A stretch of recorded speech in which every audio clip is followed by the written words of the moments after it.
Dia yang menahan indera-indera perbuatannya, tetapi dalam pikirannya terus memikirkan objek-objek indria, disebut sebagai orang yang sesat dan munafik. Bedanya adalah pada gangguan yang ditimbulkannya. Kalau lemak yang semakin bertambah, yang mengalami gangguan adalah kesejahteraan jasmaninya. Tapi kalau karma yang bertambah, maka yang terganggu terlepas dari kenal atau tidaknya kalian dengan ajaran karma yoga.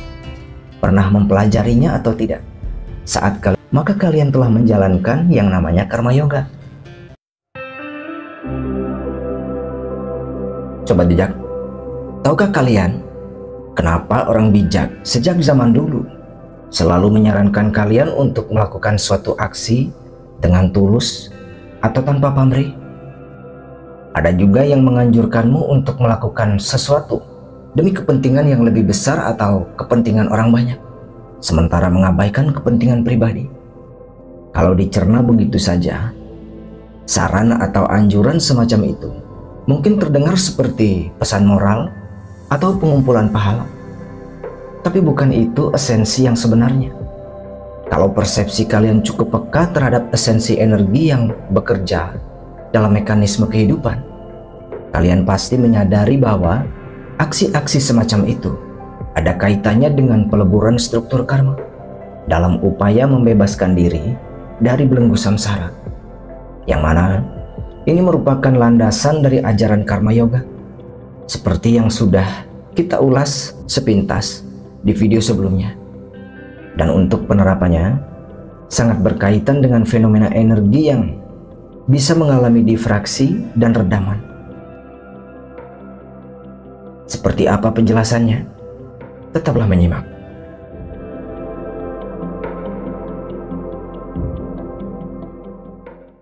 Sobat bijak, saat kita melakukan suatu aksi tanpa pamrih untuk kepentingan orang atau unsur lain di luar diri kita sendiri, atau dengan kata lain, saat kita melakukan aksi non-ego untuk kepentingan yang lebih luas, ini persis seperti fenomena difraksi yang terjadi pada gelombang suara, sebagaimana yang aku contohkan pada video sebelumnya, yang mana ketika kita menempatkan banyak benda dalam suatu ruangan, lalu kita bersuara di dalamnya, gelombang suara kita akan terpecah belah, bahkan teredam sama sekali, sehingga energinya melemah dan sangat kecil kemungkinannya untuk terpantul kembali ke arah kita.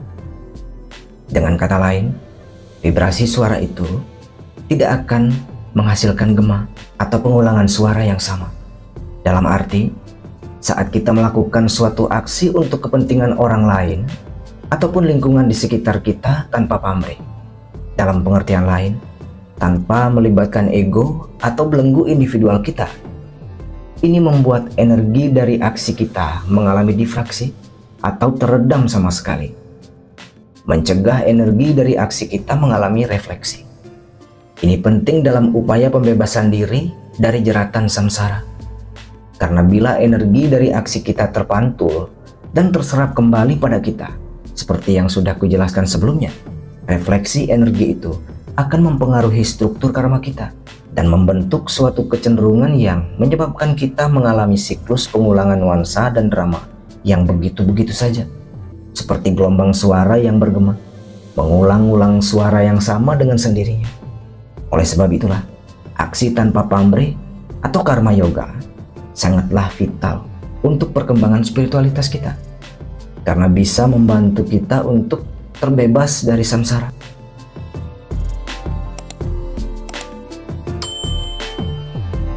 Tapi jangan salah paham, karma yoga bukanlah tentang menolak suatu hasil atau tidak menikmati hasil itu. Ini bukan seperti orang yang tampak sedang beramal dan menyebut dirinya tulus, tapi di dalam batin ia sedang mengharapkan pujian dan pengakuan, ataupun terobsesi pada peningkatan pahala. Karma yoga adalah tentang kesejatian internal kita, tentang kealamian diri dalam berekspresi tanpa keakuan, juga keterikatan akan segala ekspektasi.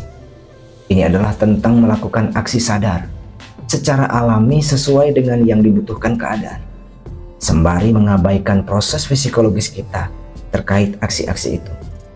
Karena percuma saja menolak suatu imbalan atau menahan diri untuk tidak menikmati hasilnya, sementara dalam pikiran kita menginginkannya, dan dalam perasaan kita menyesal ketika tidak menerima atau melewatkannya.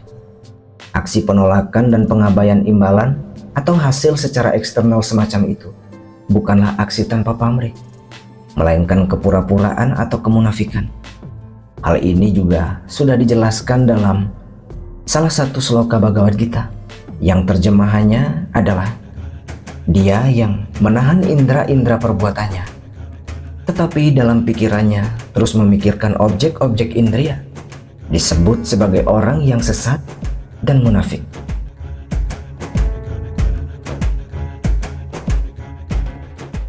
Maka pahamilah, dalam keberlangsungan hidup yang fana atau duniawi ini, kita tidak mungkin menghindari suatu transaksi, entah itu berupa barang ataupun jasa, baik terkait finansial ataupun sosial. Sepanjang hidup, secara eksternal kita akan terus terlibat dalam suatu transaksi. Kalau kita ambil suatu contoh yang mengacu pada peradaban kita saat ini, yang secara garis besar dikendalikan dengan sistem ekonomi, tentunya kita sangat perlu uang sebagai alat transaksi. Maka sangatlah wajar bila kita bekerja untuk memperoleh imbalan atau gaji. Tapi bukan berarti saat kita bekerja kita perlu terus-menerus membayangi pikiran kita dengan gaji itu. Iya kan? Tidak perlu juga menyibukkan benak kita dengan ekspektasi akan kenaikan gaji atau harapan tentang bonus. Kalau kinerja kita sesuai dan perusahaan mengalami surplus, tanpa diharap-harap pun kenaikan gaji atau bonus itu pasti akan diberi. Tapi kalau kalian merasa jumlahnya tak cukup memenuhi kebutuhan kalian, atau malah karena suatu ketidakberuntungan kalian mengalami ketidakadilan, di mana gaji itu kurang sesuai dengan nilai dan kinerja yang kalian berikan, tentu tidak ada salahnya menuntut keadilan. Hanya saja, kalau kalian tetap tak bisa memperoleh keadilan itu dengan jalur yang kondusif, bukan berarti harus lepas kendali. Tidak perlu juga menebar kebencian dan memupuk dendam. Cari saja pekerjaan di tempat lain yang lebih sesuai, sembari terus melakukan pengembangan diri, dan sikapi itu dengan kerelaan. Karena sikap rela adalah salah satu bagian penting dalam proses peleburan karma.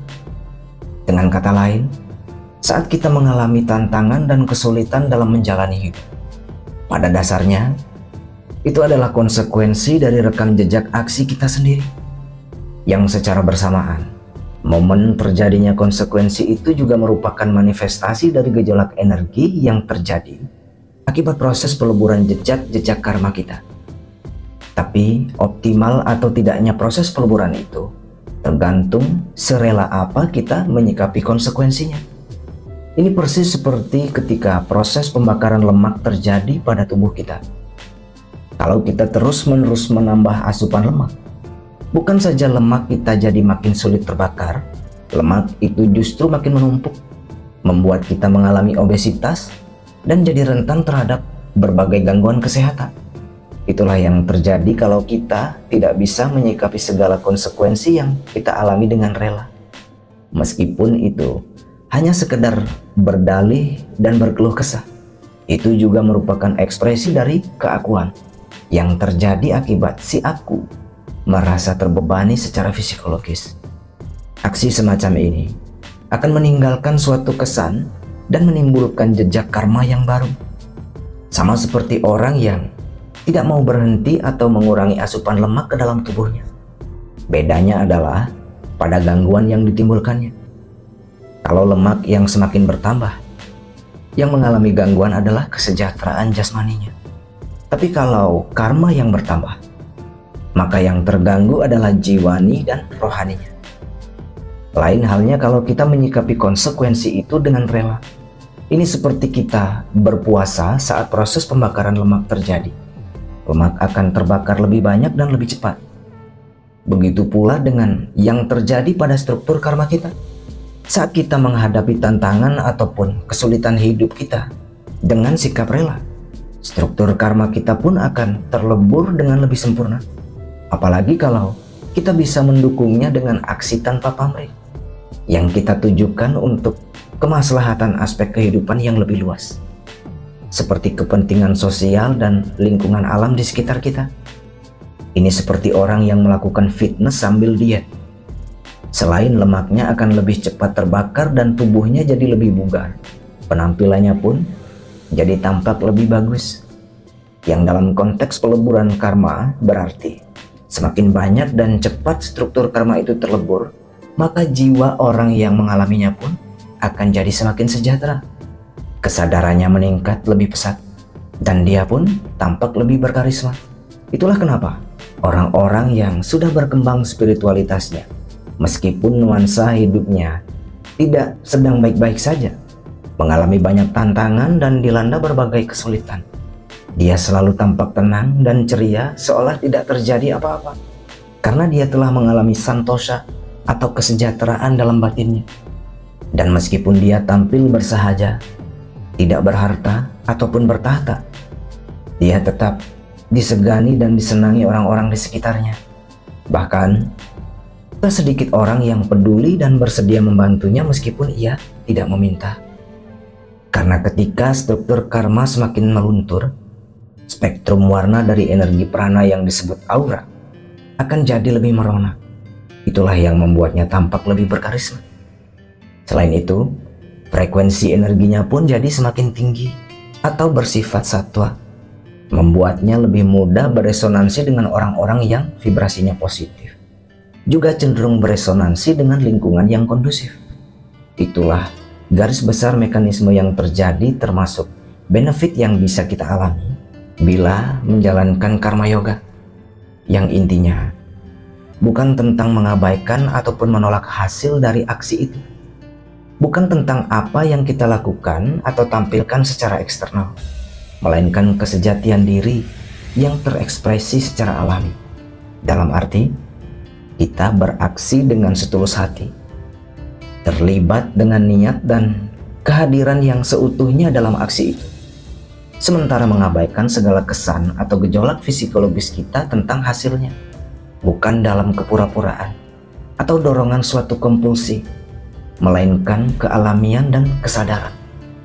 Terlepas dari kenal atau tidaknya kalian dengan ajaran karma yoga, pernah mempelajarinya atau tidak, saat kalian bekerja atau beraksi, bukan untuk kepentingan pribadi, melainkan dengan tulus kalian dedikasikan itu untuk kepentingan keluarga, kelestarian alam, atau aspek lainnya, tanpa peduli apakah kalian akan dihargai atau malah dihianati. Tak peduli apakah kalian akan dipuji atau malah dicaci maki. Tak peduli apapun hasilnya, kalian tetap mengerjakannya dengan kesadaran dan sepenuh hati. Maka kalian telah menjalankan yang namanya karma yoga. Saat kalian peduli dan menyayangi seseorang atau hal lain di sekeliling kalian, meskipun kalian tidak memperoleh balasan ataupun kasih sayang yang setara, tapi kalian tetap mengekspresikan kepedulian kalian terhadap mereka dengan sungguh-sungguh, tanpa ekspektasi keakuan yang tersembunyi. Meskipun air susu yang kalian beri justru dibalas air tuba, tapi kalian bisa bersikap rela tiada kecewa. Itu juga karma yoga. Tapi pahamilah juga bahwa karma yoga bukan hanya tentang beraksi dengan tulus atau tanpa pamrih. Secara garis besar, ini adalah tentang bagaimana kita berkarma tanpa menimbulkan samskara, sebagaimana bersuara tanpa menimbulkan gema. Karma yoga adalah tentang melakukan suatu aksi atau karma tanpa menimbulkan jejak karma yang baru, sembari mempercepat peleburan jejak-jejak karma yang lama, supaya diri tidak terus-menerus terbelenggu dalam samsara, lalu bisa mengalami pembebasan. Ini adalah seni bervibrasi tanpa refleksi, membiarkan vibrasi energi dari aksi kita mengalami difraksi dan redaman secara alami, di mana setiap getaran aksi yang kalian tebarkan adalah seperti gelombang energi yang tak terbelenggu, mengalir bebas tanpa batas, terpecah belah lalu memudar, hingga tiada peluang untuk kembali. Ketika belenggu individual itu sudah tiada lagi, maka jejak aksi kita tak akan bergema lagi. Vibrasi dari aksi kita pun bagaikan gelombang suara yang lenyap halus dan menyatu dengan keheningan, tiada mengalami pengulangan. Begitulah juga jejak karma kita memudar, kehabisan daya, dan tak lagi menjerat kita dalam samsara, sehingga kita bisa mengalami evolusi jiwa. Maka sekarang, tanyakanlah pada dirimu, apakah aksi-aksimu sudah menjadi persembahan suci tanpa keinginan atau kesan tersembunyi? Apakah hidupmu sudah menjadi irama yang mengalir dan bukan gema yang terbelenggu? Ini adalah pertanyaan sekaligus ajakan untuk beraksi dalam kesadaran guna mengalami kesejatian. Sobat bijak, terima kasih sudah menyimak dan sampai jumpa.